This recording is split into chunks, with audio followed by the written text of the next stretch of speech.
pleasure to introduce the Mayor of San Antonio.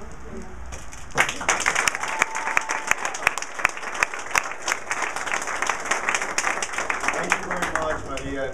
Good morning. Good morning. How's everybody doing? Great. I had the privilege of speaking on Tuesday night.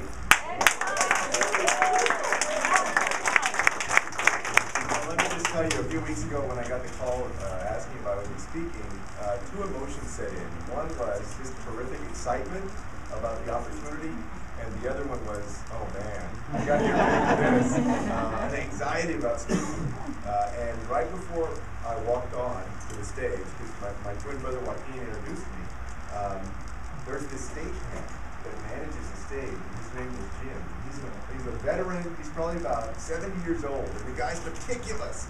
He had us practice beforehand how we were actually going to shake hands and embrace when we went on the stage. This is how meticulous it is, and then how we were going to pivot to step off the stage. You know, that's how serious they are about how it looks on TV. And so when I got up there, I had told my brother before I got up there, introduced me, and then he said, "Well, I want you to hold on for a second, and we're going to wave to the Texas delegation." And you can imagine, Texas doesn't produce any of the electoral votes for Democrats, so we're all the way over there. So I told my brother before I walked on, I said, "Actually, let's hurry up and do that, because if my knees are wobbly or something, I just want to get to the podium and be able to lean on the podium." But I was feeling good. I walked on the stage and we embraced. It was very special for me, as y'all can imagine. And so I felt good. I said, "Hey, yeah, okay, let's wave." And then I get to the podium and I see the whole crowd, in front of me. And my first couple of lines were supposed to be my fellow Democrats, my fellow Texans, and of course, you're supposed to say last, my fellow Americans, the most inclusive. But I said, my fellow Democrats, my fellow Americans, and my fellow Texans. And think, oh no, there's another Texan who knows about Texas. But I had a wonderful time. And in my speech, as y'all know, I talked about my upbringing. My mother became the first in her family to go to college. My mother, as Maria mentioned, was involved in the Chicano civil rights movement in the late 1960s and 70s. She worked hard. My brother and I went to public school there in San Antonio. The year that we applied to college, she made less than $20,000. We were able to get scholarships, Pell Grants, Perkins loans to be able to afford to go to Stanford. When we got in, 1 year of Stanford combined cost $28,000 with travel and books and tuition and everything else per student. So, here was this woman as a single mom that was making less than $20,000. My grandmother, who passed away in '96, but at that time was getting maybe a $500 Social Security check. There was no way that we could afford it, except for it was that investment in opportunity. And that's why I'm so excited about what President Obama has done and what he is doing. He's talking about not just, hey, of course you're going to work hard as an individual. And my brother and I know so many people out there in the United States, they work hard. But that if you work hard, that together as citizens, we're going to reward that with opportunity. And for me in my life, that was a perfect example of that. There's no way that I would have been educated as well as I was and been able to achieve my dreams if that investment from the American people had not been there.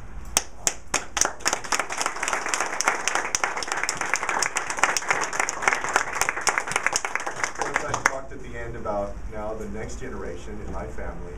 My daughter, I hope somebody else saw that.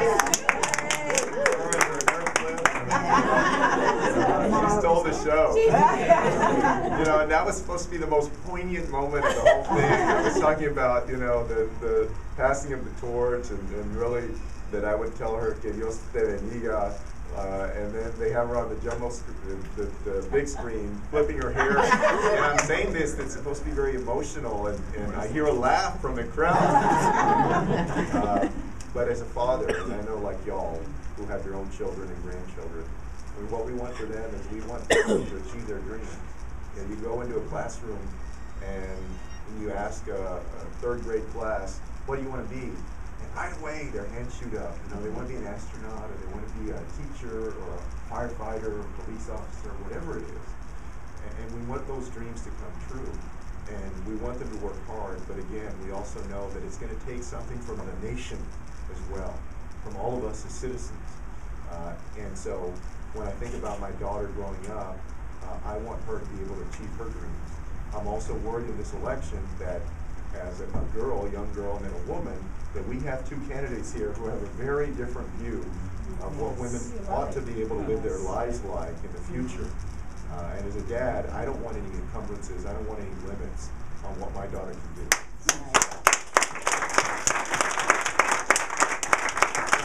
all of you guys know how important North Carolina is. Oh yeah, yes. I mean, last time Adrian was giving me the exact number, I think it was 14,171 or 77, something like that.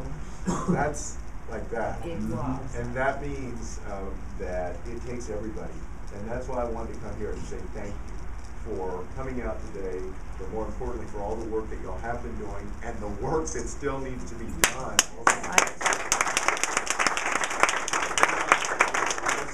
2 months left. I know I was being told y'all measure that in weekends. How many times y'all are able to get out there? Y'all have a ready-to-go weekend this Saturday. I hope y'all get out there, that we knock on the doors, we register voters, we drag them out, give them the compelling case of why it's important to be involved in this election, and send the emails, the tweets, the Facebook, everything that we can do, from personal contact to phone calls, everything else. Because at the end of the day, North Carolina could make the difference. That's very real.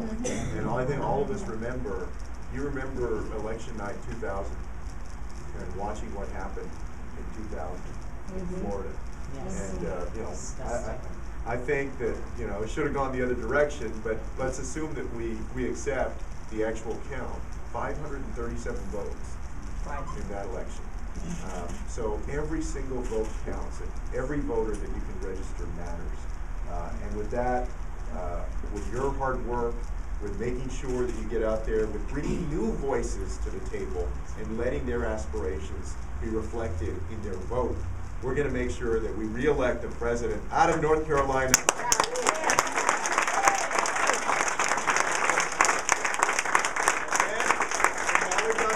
One day, come over to Texas and help us turn Texas. All right.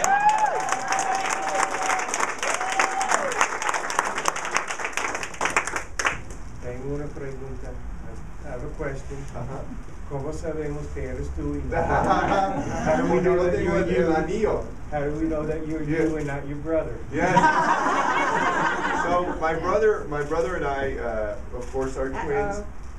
And he always says that I'm too ugly to impersonate him.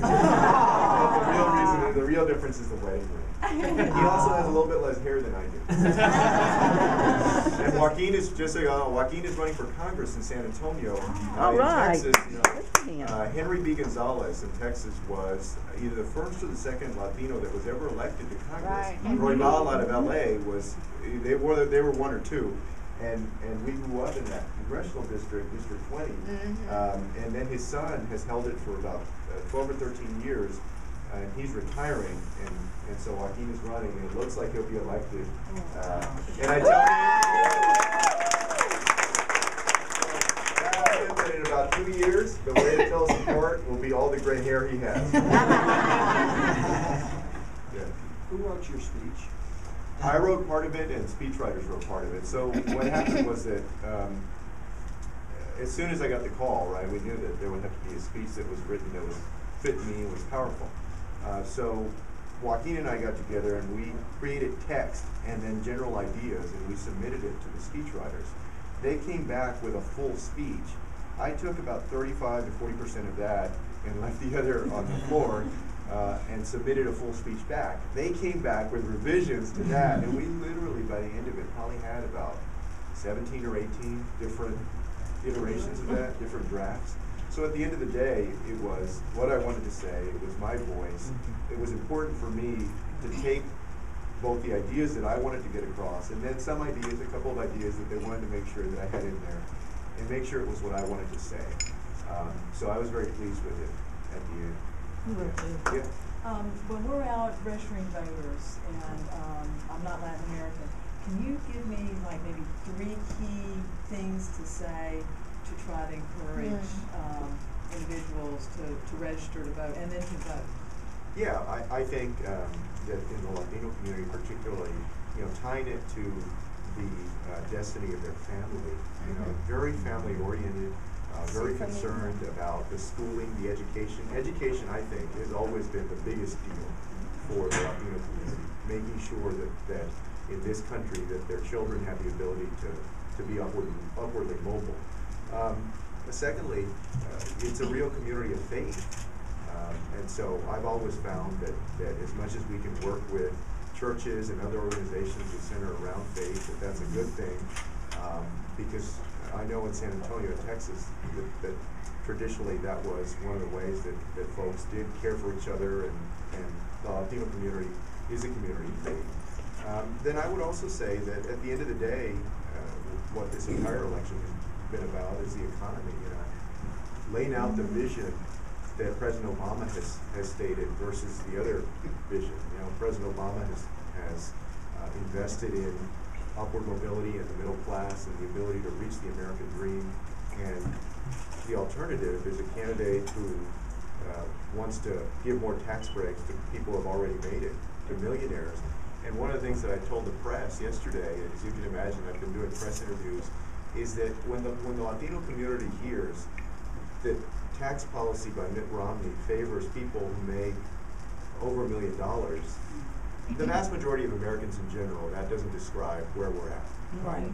But for the Latino community, that doesn't describe, it's the vast, vast, vast majority of where people are at in that community. They don't want a handout, but what they want is they want an investment and opportunity so they can become millionaires maybe one day. But they don't want favoring only people who are already there. So I think that that's a powerful way to get people interested as well. Yeah. Your speech inspired me so much that when my granddaughter had to do a homework assignment for social studies in the 6th grade, I steered her towards the newspaper article, and she read it, and she says, "Grandma, he's for Pell Grants. We got to vote for him." All right. Well, please tell us. So there you got an up-and-coming voter. Thank you. My favorite line of the speech was what I said about the American dream. I said that the American dream is not a sprint or even a marathon, but a relay. And I really believe that. And that if we work hard in our own families, we can achieve success, but we also need to come together as a nation and intergenerationally.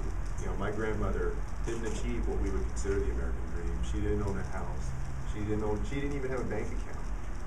But that describes a lot of folks. But they work very hard so that their children can reach it, or their grandchildren. So it's very meaningful for us. That's why we're working for our grandchildren and children. Definitely. Yes, ma'am. You inspired me as well as my daughter. And I'm an instructor in Central Piedmont, and there are a lot of Latino students that, I'm trying to get registered and to vote. At the end, may I use your picture to inspire them? Because I think excerpts from your speech will be most inspirational, because you're right. As a African American, when you're a barrier breaker, as you are, it's good for them to reach out to role models. And so just keep doing what you're doing, because you're doing a wonderful job, and you really were dynamite. Thank you very much. We have things set up also, but will you guys help me? Well, thank Mayor Julian Castro one more time for being here with us today.